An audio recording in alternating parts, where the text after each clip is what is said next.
I hadn't had a lot of direct knowledge on self-awareness, on how to grow myself as an individual. Now, I got taught a lot about organizational policies, which is fine because that's what they pay you for, the organization. But I really didn't know who I was outside of that uniform. Like, what makes Michael Laidler tick on a daily basis? And that's where I really started to dive deep and understand my passion and my purpose and how I can impact not only myself but the people around me, because I kind of flipped that organizational first and made it Michael Laidler first. Brothers and sisters,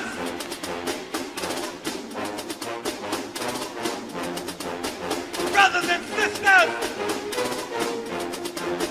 I don't know what this world is coming to. You're listening to the Black and Blue Podcast, a discussion and celebration of the roles of African Americans and other minorities in U.S. law enforcement. Your host on the Black and Blue Podcast is Dale Peters, a law enforcement professional with over 20 years experience in the business. Hop on board this Black and Blue train of interviews, current events, and pop culture conversations. So get ready. The Black and Blue Podcast is coming at you right now.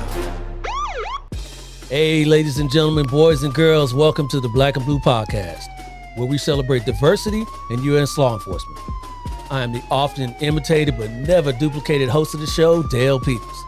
And I want to thank you for stopping by and checking out my little show. Before we get going, I want to ask you all to click those like, subscribe, and bell icons right down here on my YouTube channel. And if you listen to me on your favorite podcast platform of choice, hey, be sure you rate the Black and Blue Podcast 5 stars. And finally, make sure you check me out on any one of my social media pages for even more content. You can find me everywhere at Black and Blue US. All right, so with that down, hey, let's get right to it. My guest today is a world-renowned professional speaker in the realm of leadership. He's also a best-selling author in the law enforcement field as well. So, Black and Blue fam, please help me welcome to the show, Mr. Michael Laidler.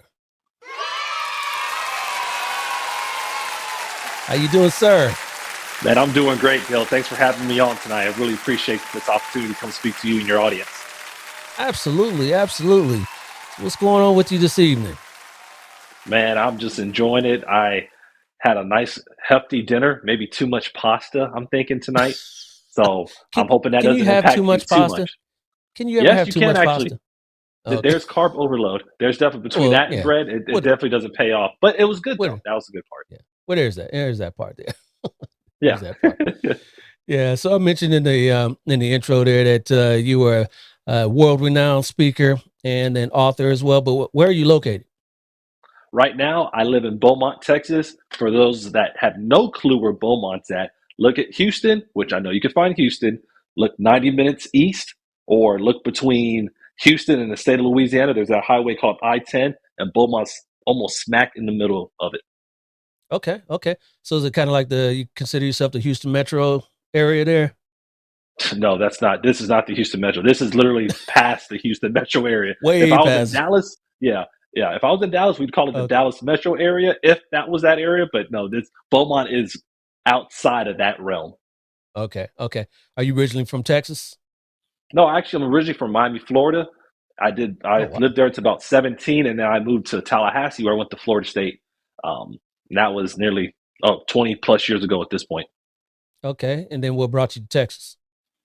Ooh, the first time around, actually, so my law enforcement background, I started at 19 as a police officer in Tallahassee, and I kind of did that and went to school. It was pretty fun.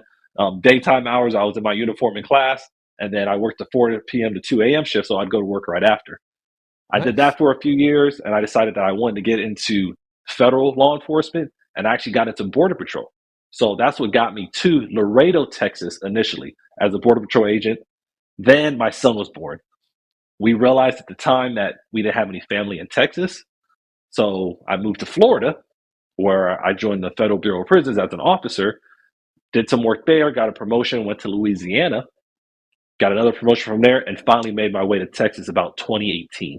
So that's kind of a roundabout, pretty quick way to get there, but that's how I'm in Texas. I've been here for 5 years now and probably will stay because my sister's actually moving to Houston next month.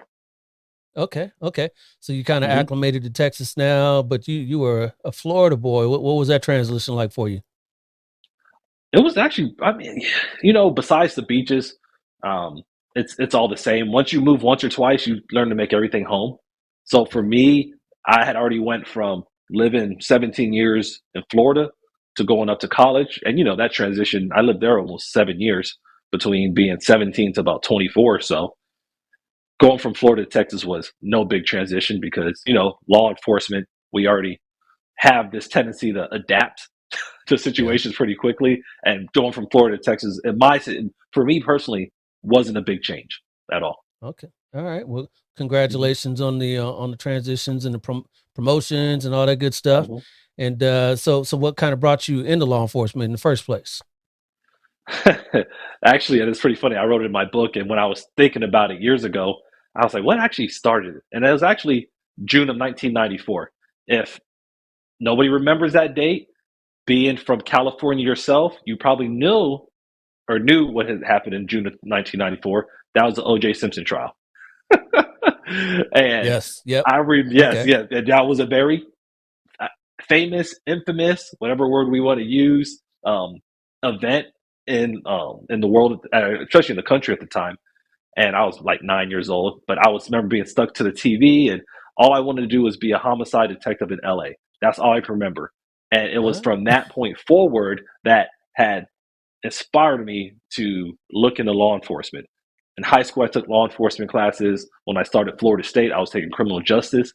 And in 2004, my sister was a dispatcher. Coincidentally, that was no, it was maybe destiny, but it wasn't planned that way. And she was like, "Hey, you know what? The police department's hiring. Why don't you try to apply?" I met the qualifications, and then next, in January 2005, the Tallahassee Police Department gave me my first chance to be a police officer. So I, from an early age, I kind of knew what I wanted to do. Like from that, I could narrow it down. It was that whole situation that got me to law enforcement in the first place. nice, nice. And then you said Hmm. you transitioned over to the Border Patrol. I worked Border Hmm. Patrol a few years out here in California myself, Okay. in the Temecula station. So I did that for 4 years before I moved on. So we have that in common. But what Oh was that yeah. experience like for you? You were in Texas, right? Yeah, I was in Laredo, Texas, and it was amazing. I was a canine handler. I worked at a place called Charlie 29 for anybody that's watching. That's Border Patrol. It's a major highway coming out of Laredo, about 29, 35, or 29 miles exactly from the border. And I kind of worked that area. I loved it. The work was great. The autonomy was great. The pay was great. And probably the best is that there was no really reports you had to write. So you had all the fun of Yeah. law enforcement, but you didn't have these extensive incident reports that took you 3 days to write. It was like a couple of paragraphs. Hey, I saw this person running. I chased them. I caught them. And that was it. Even when I was getting Yes. dope loads, I mean, it was literally, and it was actually even better because my dog would alert. We would find the dope, and that other officer would write the report. So it wasn't much report writing going on there, but it was a great experience. I loved it. Yeah, yeah, yeah. And I loved it, but there was came to a point where it was I needed a change. I needed something different other than just that Hmm. same line of what you're doing there is either chasing illegals or dope. And so I got out. What was the impetus for you leaving? My son being born. He was Okay. I remember my ex-wife, or well, wife at that time, she come and said I was pregnant, and we realized we needed help. We knew how hard it would be raising a child, and all of our family was in Florida at that time. We made the transition. It was literally just a convenience to raise him. I mean, I remember, and I tell this story even when I do conferences. I was making 115 grand a year by myself in Laredo as Border Patrol. My wife at the time, she was making another 35. So give or take, we're making 150. We went from That making goes a that. long way in Laredo, though, right? It does. It does. Yeah. And yeah, and we were making 150, and based on the family side, we decided to go to Florida, and then we were making 48,000 combined, living with her mother. Which nothing. It was great living with her mother, but it was a big transition. That's what had me leave the border patrol. It was no politics, or it wasn't the workload. It wasn't even technically the environment as much as it was finding the right place and to be around the right people to raise my son. Okay. And then, Mhm. so you got back to Florida. You went to Tallahassee, or where'd you go back to? Uh, it's Coleman, Florida, which is kind of in between. If you look at Florida, you can look at Ocala and Orlando. There's like a little spot right in there. There's a federal prison in there. So I went back there as a correctional officer. Okay. All right. Mhm. And people have the thoughts and the memes and the jokes that, going to Club Fed, the types of prisoners that you deal with at the Bureau of Mhm. Prisons as opposed to state and county. But Mhm. obviously there are high level prisoners in the federal system as well, right? Of course, yeah. And I've never worked in a state prison, but I have heard the same references. And I mean, I'm not going to say I'm going to go trade it to go figure it out, but I mean, I definitely, some people, they say it like it's almost like a rite of passage. I'm like, no, if I haven't done it at this point, I'm not going to do it. So I like the federal system and how it's designed. And it's definitely been an amazing experience. Yeah, absolutely. And then so you've been in this profession for a number of years, and then but you branched out into some other line of work as well. I said in the beginning, and you see right there on your lower third that you're a professional speaker. How'd you get into that?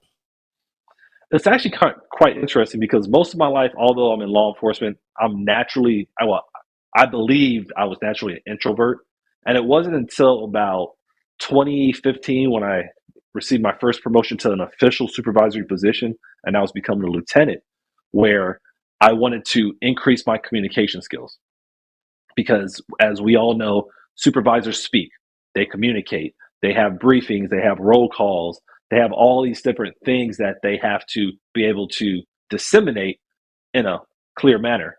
And I had too many people that were in these roles that I had experienced that had no way to communicate, and it was horrible. So, in order to avoid that myself, I actually joined an organization called Toastmasters. Yep. And that particular group, I can tell you, it's changed my life when it comes to speaking. It taught me about public speaking skills. It taught me about leadership, and I was only paying $60 every 6 months, going in front of a group of people that all wanted me to succeed. It's even to the Yep. point to where in Beaumont, I'm being asked to help open another Toastmasters club on how effective it's been. But I started my speaking career in that point, and I was like, okay, actually, I'm kind of decent at this. Let me kind of see where this goes.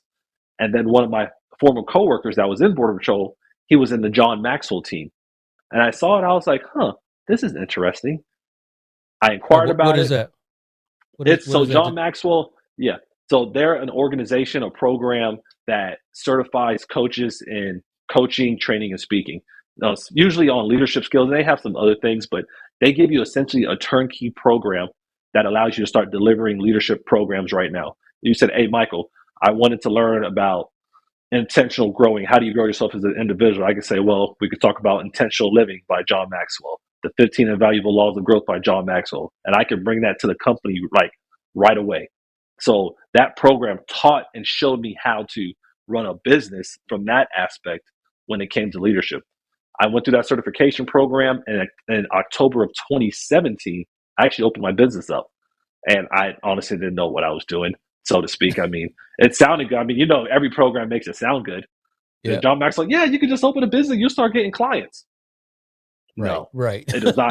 That was not It that. It was not that ain't easy as they made it sound. ain't that simple. Yep. Yeah, yeah. So pretty much, mostly all of 2018, I spent time just speaking for free. I think if I had any paid speaking gigs out of that 30 or so, it might have been one. So, but it was a good learning. It was a good learning career, a good learning path for me.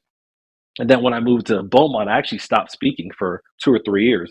One being that I got tied up in a role I was working full time. And then obviously we knew COVID hit around that time as well. Yes. And it wasn't until about 21 I started kind of looking at the landscape of law enforcement and what I had not been focusing on. I was like, you know what? People keep telling me I should be speaking and I should be out there adding value based on all the stuff I've learned. And I was like, you know what? It's time. So I looked at a lot of things and I started looking at my own experiences and things that happened. And that's kind of where I came up with my self awareness presentation, which ultimately led to my book, Greatness Beyond the Badge.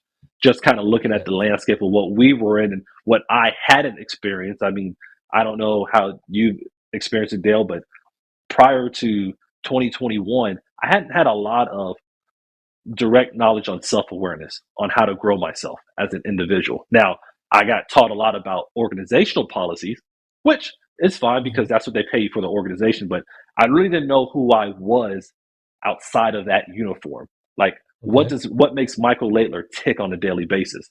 And that's where I really started to dive deep and understand my passion and my purpose and how I can impact not only myself but the people around me, because I kind of flipped that organizational first and made it Michael Laidler first. And now when I do what I've been doing lately, it's actually making it better for everything that I do because I know how to bring this knowledge to the table. I know how to maximize people's time. So since that time at the end of 21 and probably up till today, I went from zero speaking engagements in 2020, 2021. I had one in 2019. So, but that's really, I would say that was zero as well. To, I spoke 15 times last year. I've already spoken 5 times this year. And I have about another 8 or so that's lined up before 2023 is out. All right. That's what's up. That's what's up. Mhm. What sort of clients look for Michael Laidler? Huge. 90% is law enforcement right now. Okay. I am kind of looking at it, and I know we kind of talked about it a little bit before we got onto this call, but it's been pretty much all law enforcement, which I love because that's my background. That's the Right. industry that has built me the last 18 years. It's the industry that's put food on my table. It's the industry that's provided me benefits. My son gets sick. Hey, I call Blue Cross Blue Shield. Boom, they take care of it. So Hmm. that's been 90% of my clients. I've had some human resource groups that I've spoken to, energy groups, um, project management industries. I did some construction stuff. So it's been a little over there, but I would say at least 90% of it's been all law enforcement. Nice. And what do you talk about? Do you talk about leadership? Do you talk to management about leadership? And what sort of topics are you bringing to the table there? It, you know what? It's actually funny you say that because usually when I speak at conferences, especially chiefs or sheriff conferences, it's usually about leadership. Usually, 2023 has been a really big shift, at least in what I've seen and some of the things that I've been delivering. I'm starting to see more executives, C suites look more for mental wellness. And that's kind of where my self awareness program correlates. So it was almost like I was fortunate enough to have this epiphany in 2021 where I was like, hey, I need to focus on developing the officer as a person because now that's what we're really getting into because we're seeing suicide Mhm. rates being extremely high, which they've always been high, but we never really took it that serious. We would have these classes before. I mean, I remember back in the 05, 06. Oh yeah, we have high suicide rates. That didn't mean nothing to me. I mean, I was 2021. I was like, well, that's not going to happen. But then you start seeing your friends die, your Yeah. coworkers die, and you're just like, what could I have done differently? And I think nowadays that we're starting to look at it even globally. I was speaking in Dubai back in March at the World Police Summit, and one of the things that they focused on was officer wellness. They actually, the conference manager, VPAC, he was like, hey, one of the things we're really looking at right now is officer wellness as a whole because we're realizing how much that impacts all the productivity. We can have this amazing drone technology, we can have these body cams, we can have these active shooter trainings, but what are we doing for that individual? Like, what are we doing to Yes. build up their mindset? Because when they go through these hostile situations, why they react in this way? Well, I can tell you from my experience, a lot of people just don't know who they are. And when Okay. they get into the high stress situations, they're like, oh, now I just have to react. And now we find ourselves criticizing and Monday morning quarterback in some of these mistakes that we've seen officers make even in the last 6 months. But it's how do they get to that point? That's what Right. my goal is to understand and develop people to where when they get to that point, they already know how they're going to handle it. Not like, oh, how do we fix them now? No, let's prepare them. That's part of self awareness, knowing that you're going to get into that fight and how are you going to react once you're in it versus trying to play catch up and do after actions. And you've been through them at this point. You're all the background like, well, now we got to fix this officer or what's wrong with the agency. It's like, well, preparation, but preparation on Mm. yourself. Because if you just prepare yourself for the organization, you're still not going to be good. You have to prepare yourself just for life, and the organization will come with it. Because I deal with such. I mean, I still deal with stressful situations, and people are like, "Why are you so happy?" I said, "Well, because I know who I am as a person. I know that I've been through failures. I know that Yeah. I've had to make big pivots in my life. I know that I've had to set goals to kind of get to where I'm at. But I know that, and I know that if I grow myself in that area, everything else is going to come with it." Yeah. Yeah. Exactly. Exactly. Mhm. And then, so you've also transitioned into, writing a book. You mentioned that earlier. What's the name of the book? Do you have a copy of it? Yes, actually, I Yeah, let's see that. do. Yes, I keep it one right here. So you can see, right? Oh, let me get my hand out the way. Is greatness beyond the badge? The three key principles for self awareness. And once again, this all started in the summer of 21. I built a presentation. It was first called The Invisible Law Enforcement Officer. And then as I thought about it, as I kind of built the book, I obviously, we grow. And the title came up, and then the principles that are in this book, where it's actually derived from that first presentation that I did. So I can tell you in January of 2022, I had zero vision to write a book. And then in March of 2022, I heard a podcast that say I can help you write your book in 90 days or less. And I'm one of those people that if I hear a challenge, I'm like, you know what? Oh, Yeah. let's try Yeah. this, Dale. Let's see what's going to happen. And I can honestly say, I think I signed up for that program in March of 22, and this book was published on Amazon by July 26th. And there was only Nice. the delay was because me and the editor went back and forth, not because of the company on some things. So it worked, and that's kind of where the book came from. I mean, I can tell you, it's been great. I've been able to get in the hands of a lot of good people, and that has made a difference. I mean, I love when people say, "Hey, man, I got your book and I read it." I mean, it's no way to replace that. I mean, Yeah. and Yeah. books. I mean, we all know books. Books last. I mean, you see, I have a whole bunch of books just up here. People wrote it.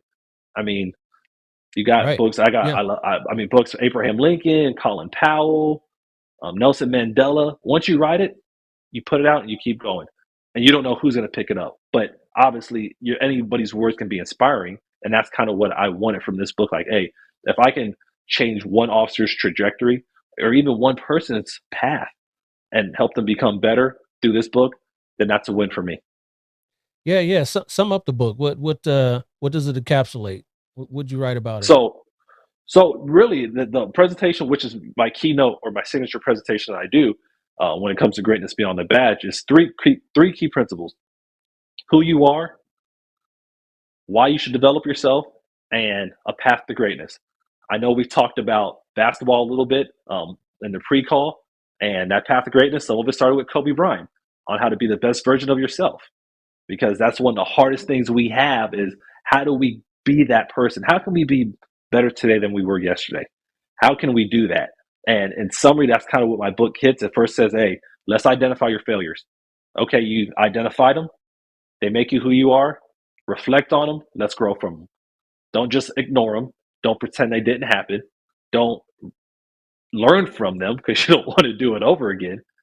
And then Yep. as you go through that process, then I talk a little bit about dissonance, which is why you should develop yourself. Why should you develop yourself?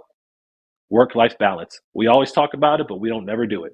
So I kind of talk about some time management in that side, and then finally I round out the book with something called the 24-hour formula, and that's simply something that deals with you controlling your time, not letting your time control you. Yeah. Yeah. Absolutely. And we Mhm. could definitely use all that in our profession in law enforcement, but a lot of those traits and skills translate to other industries as well, right? Oh, absolutely. I Yeah. mean, being self-aware. Um, Actually, one of the books that I kind of read, or I've read a lot, is a book by Tasha Eurich called Insight, and she's an organizational psychologist that talks a lot about self-awareness. And Mm. when I read a lot of her studies, what I realized was it's every industry. It doesn't have to just be law enforcement because if you're a Yeah. person, you can use help in time management. If you're a person, you could be more self-aware. If you're a person, you've had failure. So I've taken those concepts, and people just a lot of times think that, well, it's only about law enforcement. I'm like, well, I wrote this from the perspective of a law enforcement officer only in the sense of because that's my industry. But when you Yep. actually look at the stories, you can easily easily insert your story, your life experiences into the same ones I had, and you can benefit from it. Yeah. It's interesting that a lot of these terms are, that we've never heard before: self-awareness, mindfulness, emotional Hmm. intelligence, all these things that, we're hearing now since 2020, and moving forward, that, we're starting to hear that we didn't hear before. And it's kind of, it's different, but it's also helping Hmm. us out, to be able to be aware of ourselves, and have that ability to figure out who you are and what you need to do to move forward. Yeah, but it's crazy as an author, you start reading more because you want to make sure you're given the best information possible. Yeah. There's actually a book by Dr. Gil Martin. He's actually, I want to say he's out of California. It's called Okay. Emotional Survival. The first edition of the book was actually in 2001. And then he Oh, just made wow. a revised copy within the last couple of years. And he talks about these same principles that we're starting to hear about now. Same thing with Lieutenant Grossman. I mean, bulletproof mindset. What does that really mean? Yeah. That Yep. means get your mind ready for the fight. It's just, unfortunately, we saw some of those things and we saw them as trendy and they weren't as important. But now when we look at it, we're like, okay, we can't have enough of this stuff. We can't have enough self-awareness and mindfulness. We can't have we emotional intelligence. We were like hearing these terms, but it isn't until now that we're seeing that the fact that we put our own emotions and our own mental well-being on the back burner, that now is starting to catch up, especially with just everything going on and everything being publicized and put at the highest. It's like you do one wrong thing or Yeah. the concept of doing one thing and it's up here. It's like Yeah. you could have saved 100 schools, but if you kind of do one wrong thing, I'll forget those 100 schools. We're going to forget about that. But it is part of the media and the game, and that's kind of how things go. But that's part of where mindfulness, and I think we're starting to, well, I think as an industry, we're starting to get a lot better at that. Yeah. Absolutely. So let's go back to your 9 to 5 working in the prison system, on Mm-hmm. the federal side. What's that experience like? I haven't interviewed many people that worked for prisons and jails, so I'd love to get that insight, and hear, and see what's going on the daily. What sort of experience? Because now you're in management, but even before that. Well, it's pretty interesting because a lot of people in law enforcement, at least my experience is usually you start in the jails, then you get Yeah. deputized or you go to the academy, then you become a police officer, then you probably become a federal agent if that's where you want to go, or some kind of state investigator. That's kind of the path. I did the completely opposite. I was all over the Yep. place. Yep. I was a police officer first at 19, where I should have maybe been in the jail at 19 to get that experience. Then I became a border patrol agent. Then I went to the federal corrections. But I think, at least in my this is just my own opinion. I haven't done any case studies, but I think that every law enforcement officer should work in corrections at one point or another. Only reason I say that is because your verbal judo is real when you don't have a gun. Yes. Yes. Yep. It Yep. is literally that real because there ain't no, oh, I'm going to shoot you or I'm going to do something crazy to you, because you're dealing with convicted felons that are already in jail. So you can't say, oh, I'm taking you to jail because you're already there. And especially in a federal prison, Yeah. if you're in a federal prison, we all know, we could go read a textbook. Anything over a year is a federal crime. So in the federal prisons, you only have convicted felons. You don't have people that have a suspended license and they got caught up in that. No, in the federal prisons, you've committed some federal crime that got you to that level. So Right. you have to know how to communicate and you have to know how to explain things in a respectful manner. So what I realized in prison, a lot of it's about respect on Oh both yeah. sides. I mean, because at the end of the day, they're still humans, they're still people, and a lot of them are going to get out. Even the ones with the life sentences, all these different federal laws and different acts that have been coming out, people that we thought were not getting out are now getting out. So Wow. when I hear people say, like, I can remember back in the day, I would hear police officers say crazy things, border patrol agents. I'm like, like if you were like in a prison setting, you probably wouldn't say that to that person, because it's a lot different when it's Yeah. you and that person, y'all looking eye to eye, and all you have is your radio and your fist. Like, Right. you can't just be disrespecting somebody like that. So my experience personally has been great. I've had a great career. They have taught me a lot. Like I said, I started as an officer, but based on my prior experience, I was able to quickly transition to an investigations role, and that allowed me to see another side of the prison. And then I became a lieutenant, and then I ran internal affairs at the facility I was at, and then I've also been able to run a training department at that same facility. So I've seen a few different levels of it, and I've worked in 3 different locations up to this point. And for me, I can tell you it's been a great ride. Back in 2005, when I started as a police officer, I never thought I would get into federal corrections ever. But it's one of those things that it's amazing how much is there. And it's amazing what the pay is too. What Yeah, people are, yeah, that helps. That helps. yeah, but but it's kind of funny. You don't think about it, you're like, oh, because most of us only have experience as maybe a deputy sheriff or working in the jail and making 30, 40 grand a year. I know officers right now that are making 160 a year in the federal government, and like legit 160. Now, don't get me wrong, they're working a lot, but you're working a lot anyways, even if you're on the streets. So Yeah. a lot of people think you can't make money, and we all know federal retirement is great because, like me, like I said, I've worked in 3 different parts of the country, and it's carried over in every single state. If Hmm. I was working for, let's say, Dallas police right now, if I went to Louisiana or let's say New Orleans police, I would lose all my pension. Yeah. The feds, you Yep. carry it everywhere. So for me, the prison system's been great. I've learned a lot.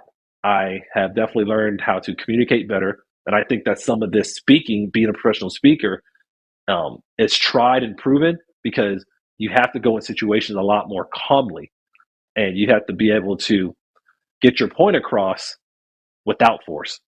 Because You know what? sometimes on the street cop, like we want to do force because we Yeah. can, but Right. as a street cop, you put them, you fight them, you lock them up. You may not see them for a while. And in corrections, I could tell you, 10 years ago, I was an officer in Coleman. There's inmates right now that I have seen within the last year that have recognized me and said, "Hey, yeah, man, I remember when you were in Florida. I remember when you were in Louisiana," because they transferred too, not with me, Right. just for whatever they did, and now they've seen me in Texas. But it's a respect game. They're like, "But nah, you were cool. You still respected. Yes. You showed us that." So you just don't get rid of people when it comes to prison. They're locked up. If you're doing 20 to 25 years, just think you're on the same kind of bid as they are, which is interesting when you look at it versus maybe Yeah. a street, maybe kind of a street patrol officer. You may not see that same person, so it's a different type of way you have to handle them. But yeah, you were gonna say something about the force. Yeah. No. No. No. No. I was. I just something just popped in my head. Using because you work in a system in a prison system where you communicate with the inmates, Mm-hmm. and you said you learned how to speak a lot with them in that manner, Mm-hmm. and now you're a professional speaker.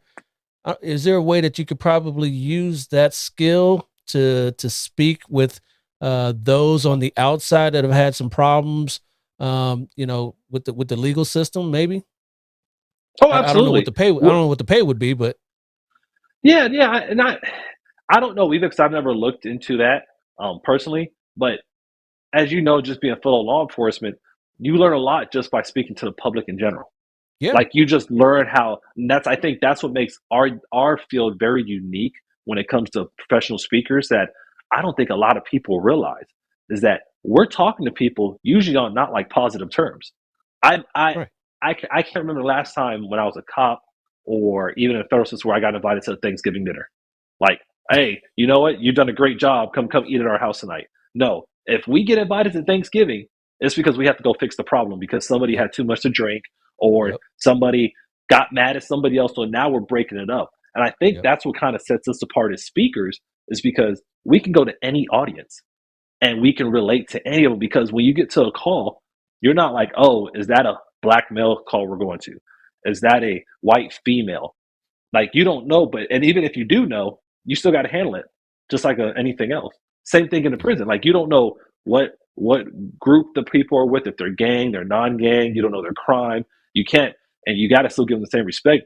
And that's probably the hardest thing because you sometimes know their crime, and we all know the crimes that make us cringe. We don't, the audience, you guys watching, y'all, whatever crime makes you cringe, remember that's in prison. but you Yeah. still have to respect them because that's your job. That's what you're there to do. That's So your I think job. it allows us as speakers to kind of have that same relatability to be able to kind of address anybody in the room. Yeah. Yeah. I just wonder if there is some sort of opportunities, uh, kind of like scared straight or speaking to, to those, to that population of, people that have had some problems with the law and maybe, learn some life skills to, stay on the right side of the tracks and all that sort of stuff. So Yeah, and there absolutely. there are programs usually with, like, I know in the federal prisons. I don't want to say it's maybe motivational speakers as much, but there are a lot of Yeah. programs that are designed to allow inmates to go to get re and they're to get there's initiatives for them to get back to the community. They call them reentry initiatives, Right. and some of those programs are designed to help build them up and allow them to get back in to motivate them. Like, hey, whatever crime you did, you served your time, but now you need to go into society and try to stay within the law, not outside of it, but within it. And I think when we look at these opportunities, there are opportunities out there. It's just a matter of how to get them all together because I do believe people do need second chances. Um, Yeah. some less than others. I could be straightforward. Some I'm just like, hey, it's not for me. But there are groups out there that do specialize in helping inmates at all levels to kind of get them back because obviously they're people. And Right. whether it's a mental issue with them or whatever issue it might be, you still got to try to get them right if you can. Yeah. Yeah. Do you find much recidivism in the federal system? Seems like if when they come out, they're going to be doing some more state crimes before they work their way up to federal crimes. Um, I haven't really studied it like that. I know when I used to do more investigations, we used to read what they called a PSI, also known as a pre-sentence investigation, and a lot of them that were in the federal system had already committed a lot of crimes. A lot of Yeah. them wasn't like their first crime ever, and now they're in the federal penitentiary. Sure. Because to get to a federal penitentiary, especially in on the federal side, there's a number of things you have to do to get there, or you have to do one thing really bad. So it's not Yeah. like, hey, me and you get in a fist fight, we're going to the federal penitentiary. No, it's not like that. So Yeah. there's already a lot of recidivism that's got them there. It Okay. wasn't like they got in that fist fight and stopped. It's usually like, okay, you got a fist fight in '98, you got caught selling drugs in 2006, you shot somebody in 2011. So it's usually an escalation, usually for the federal side. A lot of times we're not trying to just bring people in on their first charge unless it's something that is a lot bigger than what, like, just a normal, or I guess an average charge someone would get on the streets for the state. Yeah. Absolutely. Mhm. So, where do you look to grow in your business as a professional speaker? My goal is to get to a point where I'm doing anywhere from 15 to 20 keynotes a year, and then I tell people that I want to be the John Maxwell of law enforcement. And what John Maxwell has done, he has literally built a company that teaches people how to be coaches, trainers, and speakers. And that's what I want to do for law enforcement because I don't think there's enough of us. I mean, I was doing a recording my own podcast last night, and I was talking to a gentleman. He had 25 plus years in the ATF already, and he was doing his own business. And some of the things I was telling him, he was like, I didn't know that's how you did outbound marketing. I didn't know that's how you outreach. I didn't know you can ask people for certain dollars. And I think that because of the industry we're in, pretty much the government industry, where we don't learn how to market ourselves effectively, especially out there. So at some point, I want to create my business to where I, I'm building speakers out. Like, let's say you tell me, hey, Michael, I want to become a professional speaker. What can I do? I want to be able to have a program ready for you to say, okay, these are the training courses. This is what you can do. And it's a law enforcement program built for law enforcement because it's Yeah. hard. We're tough. We're tough with non law enforcement. Trust me. I have people that are much smarter than me that try to do the same presentations. And, we'll be sitting in trains like this. Yep. Mm, mm. He don't know Yep. what he's saying up there. It's that skeptical side of us. Yep. No, he never spent with a domestic violence call. What does he know about stress? Yeah. And what a lot of people don't know is that those people are very smart. My partner, he's actually out of Iowa State. He's a professor. We've known each other for 15 years. He actually knows a lot, but him coming to a law enforcement audience, even with his doctorate degree and he's a full-time professional in leadership, he's not going to command the same respect because he's not in the industry. So needless to say, that's what I want to do is I want to create that same environment like John Maxwell has created for non-law enforcement officers and created something for us. So we know there's a hub that, hey, if when we're ready to do that transition, it's something there. And it's more for professional speakers and people that want to do coaching. And I'm not trying to sell cameras. That could be some of those other companies. I'm not trying to sell vehicles. I'm not trying to sell batons. I'm trying to sell programs at some point and build leaders up to where they can go be motivational speakers for law enforcement because we're an underserved community, and I see that. And a lot of times people don't want to come talk to us because they just think, oh, we're okay. Well, no, we want motivation too, but unfortunately, we have to have someone that looks like us, someone that talks like us, someone that has the same experience. So we open our door up.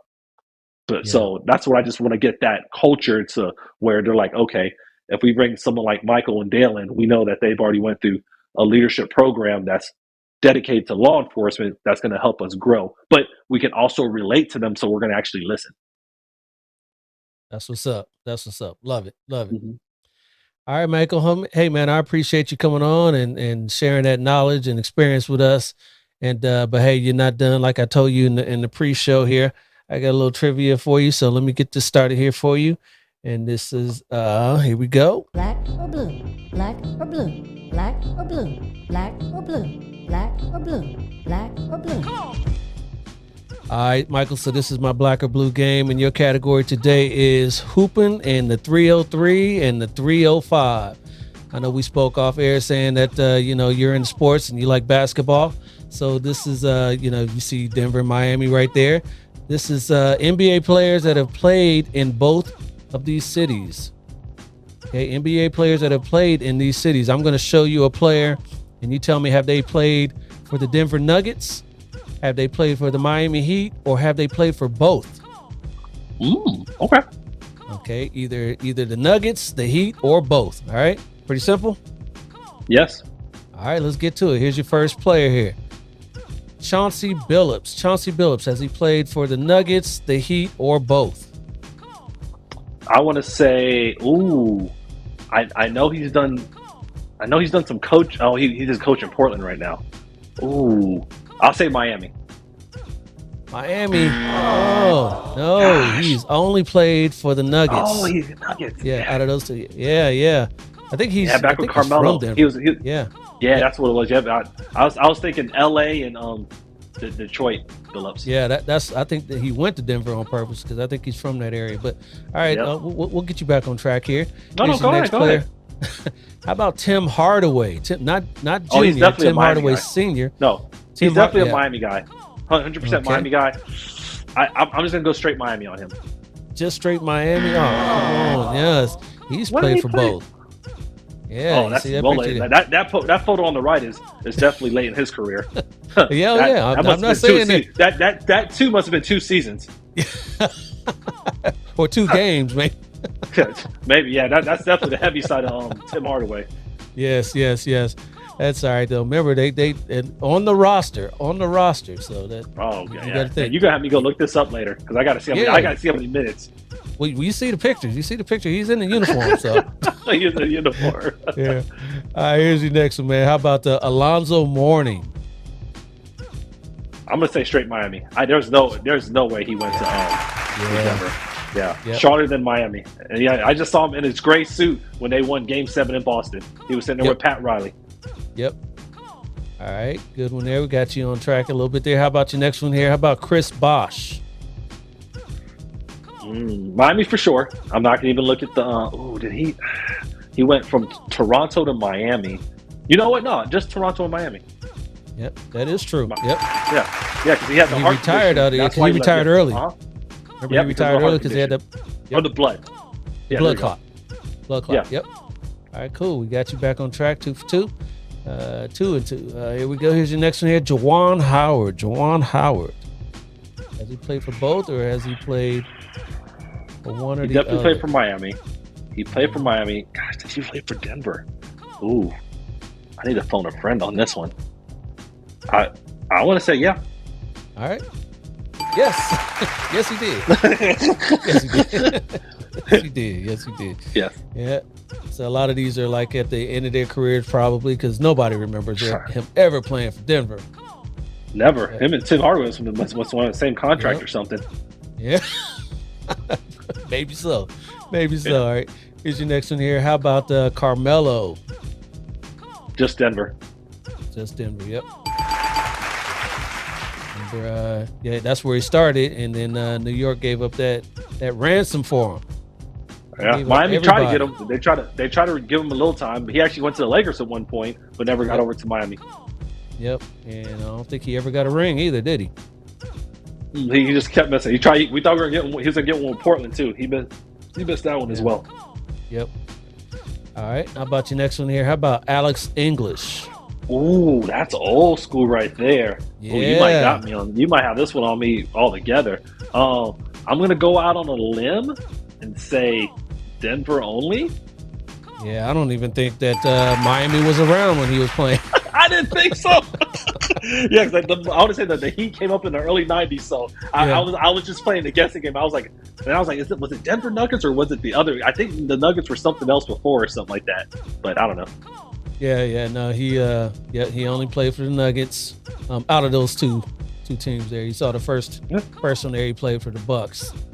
I never knew that, but yeah, I never knew that. But all right, cool, got you there. How about Mike Miller? He's definitely Miami, that's for sure. Because I remember he used to rain those threes. Did we get any year? Gosh, he moved around. He did Cleveland for a couple of years. Yep. I will say Miami only. I was trying to give you a hint there. No, he did play for I the know. Nuggets as What? Maybe I guess it was his younger years. That actually he looks kind of younger. I don't know. Yeah. Dang. Played for the Nuggets. A couple more here for you. How about Allen Iverson? Oh, Denver only. Denver only. Yep. Yeah, we would have known if he would have came to Miami. He never made it down there. Yeah, he would have definitely cut up down in Miami. Yeah, right. Yeah. We were like, don't come down here at AI. Yeah, we talking about practice, not a game. We're talking about practice. Pat Riley, he's practicing. Oh yeah. Well, yeah. Well, was he around when Pat? Pat was probably done by then, yeah. But yeah. Nah, Pat's been around. He's like behind Spoelstra right now, just. Oh yeah. Yeah. For that part, that part. And how about Dikembe Mutombo? Only Denver. Only Denver. That is correct. Oh, sorry, wrong button there. Yes. Another guy. Hey, some of these names, they're so big, you just know in Miami some of them. Yeah, you just know that. That's why I was trying to get some of those there for you. And how about your last one here? How about Dwayne Wade? He's been Miami, obviously Bulls. He's done some time in Cleveland.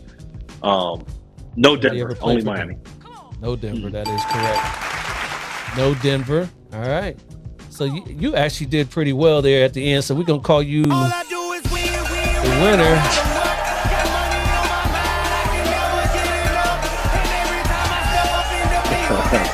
Everybody hands go up. All right, man. Yep, yeah, we got you through He that. definitely likes some Miami.